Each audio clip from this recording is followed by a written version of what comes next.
Olá meus amores, sejam bem-vindos ao canal, Somos Nós. Eu te convido agora, para deixar o seu like, compartilhar o vídeo e ativar o sininho de notificações, para não perder nenhum vídeo incrível, que trazemos aqui para vocês, combinado? Agora apertem os cintos. Entrem na nave estelar. E bora pra aventura!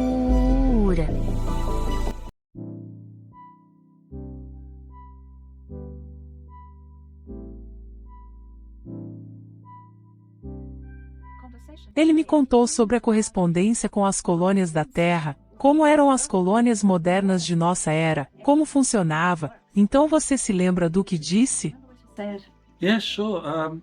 Sim, é um tipo de ponto realmente interessante, que de certa forma, você tem uma história moderna recente, sobre essas diferentes colônias que foram criadas. Como por exemplo na Austrália. Na história australiana, o Império Britânico, especialmente Londres, as leis vindas do parlamento eram muito humanas e éticas, em termos de como tratar os povos indígenas, mas os próprios colonos eram bastante implacáveis. Por exemplo, os colonos varreram fora da Tasmânia aborígene. Quero dizer, todos os aborígenes no estado atual da Tasmânia foram exterminados. Eles foram considerados não humanos, ou menos que humanos pelos colonos, e então eles se encarregaram de apenas erradicar que consideram ser menos que humano, e certamente outros aborígenes, em outras áreas da Austrália foram tratados muito mal. Embora o Império Britânico tivesse várias políticas sobre como tratar os povos indígenas, e vemos a mesma coisa nas Américas, onde os nativos americanos, como o Cherokee, e as outras tribos dos estados do leste, assinaram acordos com a coroa antes da independência, e a coroa reconheceu que as nações indígenas tinham direito à terra, e então eles disseram que reconheceriam esse direito, e o protegeriam. Uma vez que tivemos a Guerra da Independência, e com a América depois ficando livre e independente, eventualmente, aqueles tratados com os britânicos, foram substituídos por outros tratados, que foram então quebrados pelos colonos, e claro pelo governo americano. Você conhece outro exemplo, de como os colonos se comportam de maneira muito mais agressiva, e menos ética, do que o típico centro de poder político. Então eu entendo totalmente como nos últimos dias da Atlântida, como você tinha um centro, uma forma de como se comportar, e fazer as coisas de uma maneira ética. Mas as colônias mais distantes especialmente, teriam sido como você disse, sendo mais raivosa. Sim, então isso é muito importante. Assim sendo, então eu concordo que os colonos, e as colônias teriam sido muito mais violentas, muito mais um exemplo de uma Atlântida não sendo funcional. Sim, exatamente. Então agora vamos olhar para frente um pouco, para a criação do tipo hebraico, depois o cristão, depois as religiões islâmicas, e todas se baseiam em Abraão, este patriarca que deixou uma antiga cidade suméria, que na época de Abraão, acredito que fazia parte do Acadian, ou talvez o Império Assírio. Então Abraão partiu e levou com ele sua família. Esses são os registros da história, e até por volta do século VII, os hebreus realmente reconheceram Elohim, e reconheceram múltiplos Elohims, assim Yahvé era apenas um entre vários deles, e ele não era de forma alguma o único, nem o mais amado. Eu acabei de fazer uma entrevista recentemente com Paul Wallace, e em seu livro A Conspiração do Éden, ele descreve como Ashara era uma divindade feminina, que era adorada pelos antigos hebreus, mas por volta de 600 a.C., os hebreus se reuniram e decidiram revisar os textos hebraicos, o cânon reconhecido, e todas as menções de Ashara. Desta forma, apenas focaram em Yahvé, como o único Deus, e então para mim, Yahvé era apenas um entre muitos deuses. Com isso quero dizer, quem ele era? Seria ele apenas um Anunnaki implacável? Helena, você quer explicar quem era Yahvé? Yahweh was Enlil. Sim. Yahvé era Enlil.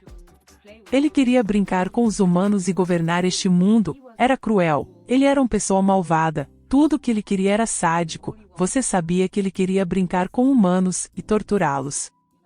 Essa entidade maligna era Emily, não era Enlil, o Elohim, ou Anakin, que era outra palavra usada para eles, pois eles eram muitos na Terra, e havia um grupo deles no comando, e lutavam uns contra os outros pela custódia dos territórios, e guerras territoriais aconteciam o tempo todo. Então você tinha Enlil brincando de Yahvé, e outros também interpretando outros deuses. Marduk interpretava Satã, e Ninota, o filho de Li, interpretava Lá. Eis que sempre há algo que me chamou a atenção na religião islâmica. Eu seria queimada por dizer isso em outros tempos. Que não há um Deus maior do que Alá, e Ele é o maior entre todos os deuses. Quero dizer que existem outros deuses. Então eles jogavam, às vezes estavam trocando, eles mudavam de jogos, trocando vários jogos de poder, então é assim que eles se vestem bem.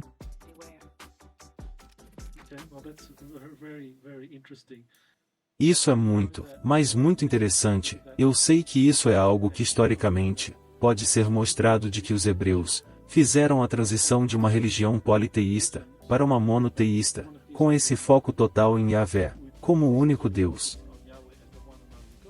Agora, se avançarmos para Yeshua, ou Jesus, bem podemos apenas dizer que existem textos cristãos que mostram isso, e na verdade, até mesmo na Bíblia atual, há passagens que se referem a Yeshua, não reconhecendo Yahvé como seu Deus. E certamente os cristãos agnósticos, que de acordo com eles, Jesus acreditava em outro Deus, ao invés de Yahvé. Então Helena, o que aconteceu com Jesus e o Deus a quem ele orou, e o Yahvé do Antigo Testamento?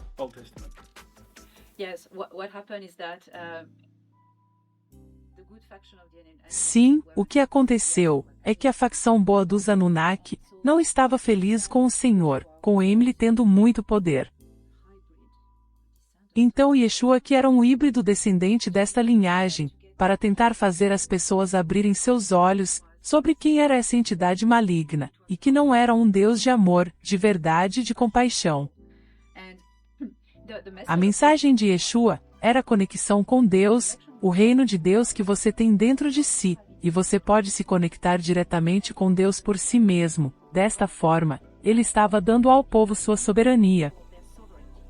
O Novo Testamento cita que Yeshua foi ver os sacerdotes de Yahvé, e quando ele disse que seu pai não é meu pai, ele estava querendo dizer que era por isso que os sacerdotes de Yahvé queriam se livrar de Yeshua, e Yeshua estava curiosamente falando sobre seu próprio pai. Então eu entendo que às vezes, ele estava falando sobre seu pai genético, o pai que criou a linhagem dos patriarcas, e às vezes ele estava falando do pai em termos de fonte criadora, com a qual estamos todos conectados, e que existe algo que é muito importante, é que quando lemos nas antigas escrituras, que somos feitos à imagem de Deus, não é o corpo, porém a alma, pois somos um fractal da consciência da fonte. E porque somos esse fractal da consciência da fonte, temos um pouco disso em nós, e nós podemos nos conectar, podendo ser por um quantum emaranhado. Você sabe que temos a conexão direta com a fonte criativa, podemos acessar esse conhecimento infinito, apenas meditando, e nos conectando com nossa própria alma, encontrando a coerência de nossa alma. E então temos a conexão com a fonte, com o código, e foi isso que era ensinado também.